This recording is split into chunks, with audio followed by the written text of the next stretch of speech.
Hi friends, இன்னைக்கு என்ன செய்ய போகிறோம் அப்படின்னு சொல்லி பார்த்தீங்கன்னா மட்டன் சுக்கா அதான் செய்ய போகிறோம். இதுக்கு ஃபஸ்ட்டு வந்து நான் வந்து 150 கிராம் மட்டன் எடுத்திருக்கேன். ஃபஸ்ட்டு இது வந்து வேக வச்சுக்கலாம். ஸோ ஃபஸ்ட்டு வந்து மட்டனை வந்து குக்கரில்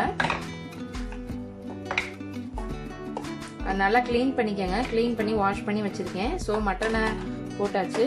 இப்போ இஞ்சி பூண்டு பேஸ்ட் வந்து ஒரு அரை ஸ்பூன் போட்டுக்கலாம். இஞ்சி பூண்டு பேஸ்ட் அரை ஸ்பூனு, மஞ்சத்தூள்,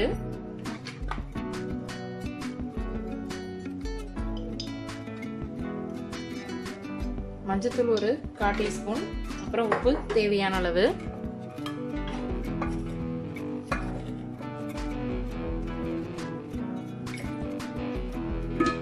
இப்போ இதை நல்லா மிக்ஸ் பண்ணிக்கலாம்.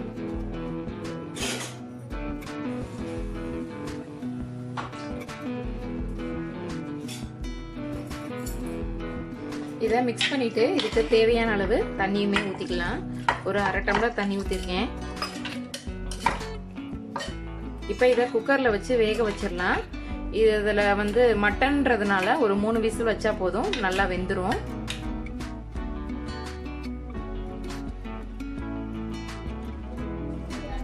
இப்போ நம்ம அடுப்பு ஆன் பண்ணிக்கலாம். விசில் வரட்டும். இப்போ விசில் வந்துடுச்சு. நம்ம கறி வெந்துடுச்சான்னு பார்ப்போம். நல்லாவே வெந்துடுச்சு. இப்போ வந்து நம்ம வந்து வேறு இதில் மாற்றிக்கலாம். இப்போ சட்டி வச்சுக்கலாம். சட்டி வச்சாச்சு. இது காயிட்டும். காஞ்சோடனே எண்ணெய் ஊற்றிக்கலாம். இப்போ சட்டி நல்லாவே சூடாயிடுச்சு. எண்ணெய் ஊற்றிக்கலாம். எண்ணெய் கொஞ்சமாகவே ஊற்றிக்கோங்க.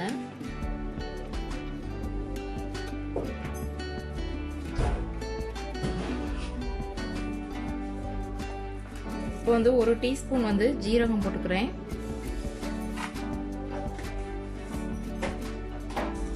அரை டீஸ்பூன் வந்து சோம்பு,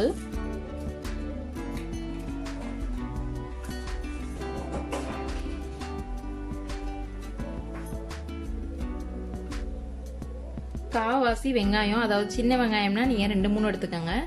நான் கொஞ்சோண்டு தான் வெங்காயம் எடுத்திருக்கேன். மீடியம் சைஸ் வெங்காயத்துலேயே ஒரு கால்வாசி தான் எடுத்திருக்கேன்.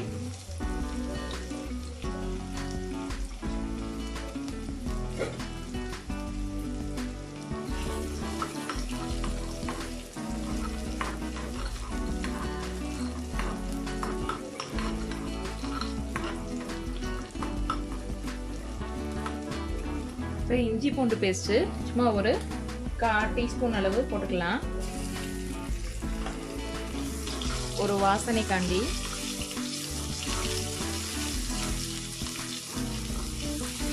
இப்போ நம்ம வேக வச்சிருக்க மட்டனை அப்படியே நம்ம தண்ணியோட சேர்த்து இதில் வந்து ஆட் பண்ணிடலாம்.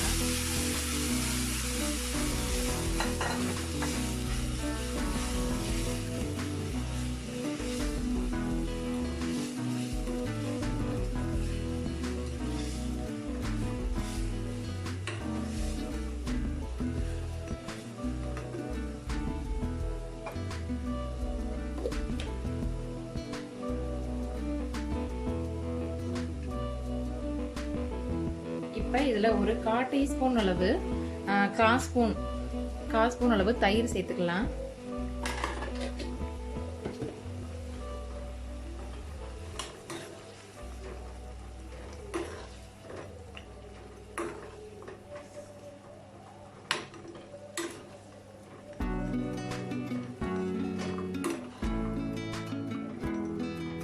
இப்போ இந்த தண்ணியோட சேர்ந்து நல்லா எல்லாமே குக் ஆகட்டும். இப்போ மசாலாவையுமே ஆட் பண்ணிக்கலாம். மிளகாத்தூள் வந்து 1/4 ஸ்பூன் போட்டுக்கலாம். உரப்புக்கு தகுந்த மாதிரி நீங்கள் போட்டுக்கோங்க.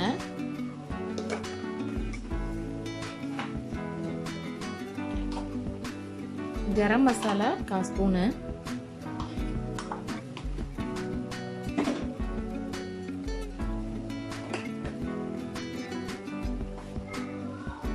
மல்லித்தூள் அரை டீஸ்பூன். இது நல்லா எல்லா பக்கமும் மசாலா வாடை எல்லாம் போகட்டும். ஸோ நல்லா கிளறி விட்டுக்கலாம்.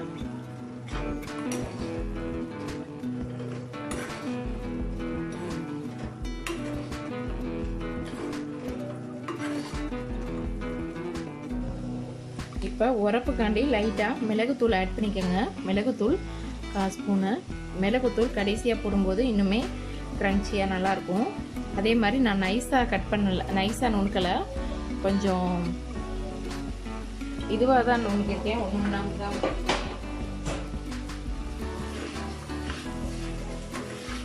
ஒரு மாதிரி குறன்னு தான் நுணுக்கிருக்கேன் மிளகு. இப்போ அடுப்பை ஆஃப் பண்ணிக்கலாம். நல்லா எல்லா தண்ணியுமே வத்திடுச்சு. இப்போ அடுப்பை ஆஃப் பண்ணிடலாம். ஓகே ஃப்ரெண்ட், கண்டிப்பாக ட்ரை பண்ணுங்கள், ரொம்பவே சூப்பராக இருக்கும். இந்த வீடியோ உங்களுக்கு பிடிச்சிருந்துச்சுன்னா லைக் பண்ணுங்கள், ஷேர் பண்ணுங்கள், கமெண்ட் பண்ணுங்கள், மறக்காமல் சப்ஸ்கிரைப் பண்ணுங்கள். தேங்க்யூ.